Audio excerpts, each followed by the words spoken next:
हिमालयाच्या कुशीमध्ये असणारा हा देश नेपाळ. सुंदर असं डोंगराळ भागामधील अस्तित्व.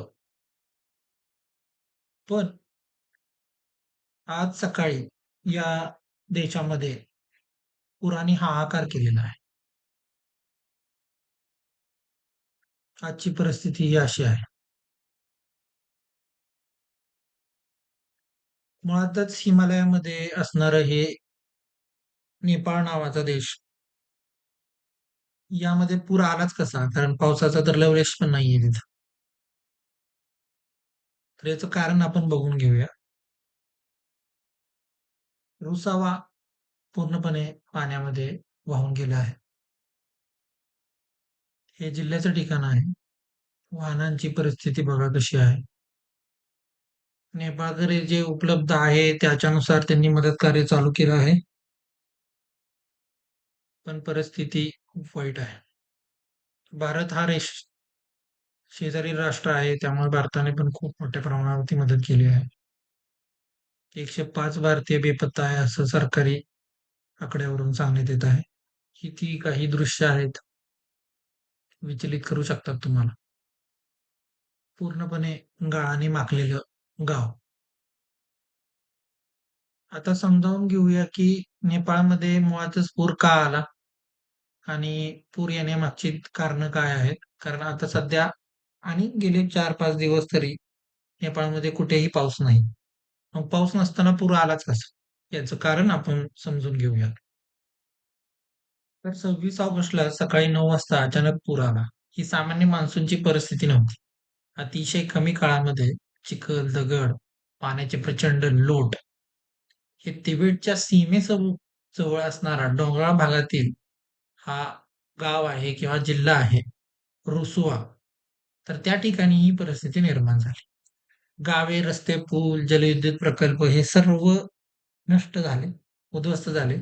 शेकडो लोक बेपत्ता आहेत. त्यात 100हून अधिक भारतीय लोक. चला तर मग आपण समजून घेऊया की नक्की काय झालं.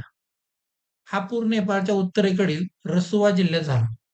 तिबेटच्या सीमेच्या अगदी जवळ टिमुरे आणि स्पाई प्रेसी हे सर्वाधिक बाधित झाले. तिथून पाणी वाहत नुआकोट जिल्ह्यात विशेषतः त्रिशूली बाजार येथे आले. दागिन इतर भागातही प्रभावित झाले. यातील 3 मोठ्या नद्या आहेत, की ज्या नद्यांमध्ये हा पूर आला होता. लेंदेखोला, भोटेकोशी आणि त्रिशूली. सकाळी 9 वाजता अचानक मोठ्या प्रमाणात पाणी आले आणि नंतर मोठ्या प्रमाणावरती चिखल खडक यांनी भयंकर रूप धारण. आता सर्वात महत्वाचा प्रश्न असं का घडलं? सकाळी त्या भागात जवळपास मुळीच काहीच पाऊस नव्हता. सामान्य पावसाचा पूर पण नाही. तर आहे तज्ञ आणि अधिकृत माहितीनुसार, अहवालानुसार उंच हिमनदीतून बर्फ आणि खडकाचा एक मोठा हिमस्खलन झाला. या हिमस्खलनाने बोटकोशी उपनदी असलेल्या लेंदेखोला नदीतील तात्पुरते अडवले गेले. जेव्हा अडथळे अचानक तुटले तेव्हा प्रचंड प्रमाणात पाणी आणि मलबा आला. काही अहवालांमध्ये या भागात झालेल्या छोट्या भूकंपाचे हिमस्खलन झाले असं हे हे सांग. हिमालयात तापमान वाढत असल्याने हिमनद्या ह्या अस्थिर होत आहेत. अशाच प्रकारची घटना वाढण्याची शक्यता आहे. पण मुळातच ही घटना नवीन नाही. हिमालयामध्ये अशा घटनाही घडतच असतात. नदीकाठी असलेली अनेक वस्ती वाहून गेलेल्या आहेत. अनेक पूल कोसळले आहेत. रस्ते उद्ध्वस्त झालेत. अनेक जलविद्युत प्रकल्पाचे नुकसान झाले. वीज पुरवठाही खंडित झालेला आहे. पाण्याची पातळी आता खूप आहे. हेलिकॉप्टरने लोकांना उतरून वाचवणे पण अवघड जात आहे. सीमेच्या बाजूला म्हणजे तिबेटमध्ये सुद्धा गिरोंग फोर्ट परिसरात मातीचा स्खलन झाला आणि तिथेही मोठ्या प्रमाणामध्ये नुकसान झालं. अनेक जणांचे नुकसान झाले. मुळातच याला मानवी घटक जबाबदार आहेत का? किंवा त्यावरचा माणसावरती काय परिणाम? तर नेपाळ पर्यटनाने सांगितले की जवळपास 384 प्रवासी बेपत्ता आहेत. त्यामुळे 105 भारतीय लोक आहेत, नागरिक आहेत. त्यापैकी बरेच जण हे कैलाश मानसरोवर यात्रेसाठी जातात.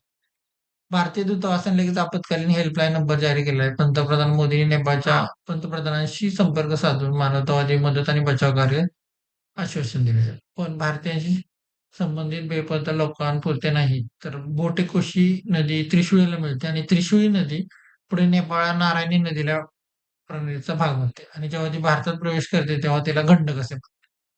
गंडक नदी बिहारमधून वाहते, विशेषतः चंपारण, गोपालगंज, सारण, मुझफ्फर या मुझफ्फर मुझफ्फरपूर या जिल्ह्यातून जाते आणि पूर्वेकडील उत्तर प्रदेशच्या काही भागामध्ये याचा परिणाम होऊ शकतो. अचानक मोठ्या प्रमाणात पाणी सोडल्याने बिहार आणि उत्तर प्रदेश या अधिकाऱ्यांना हाय अलर्ट ठेवण्यात आले आहे. ते वाल्मिकी नगर, गंडक बॅरेज आणि खालच्या भागातील पाणी पातळी बारकावली. यातून असे दिसून येते की हिमालयातील नद्या एकमेकांशी घट्ट जोडलेल्या आहेत. तिबेट सीमेवरील घटना आणि भारताच्या मैदानी भागात शेकडो किलोमीटर दूरही धोके असतात.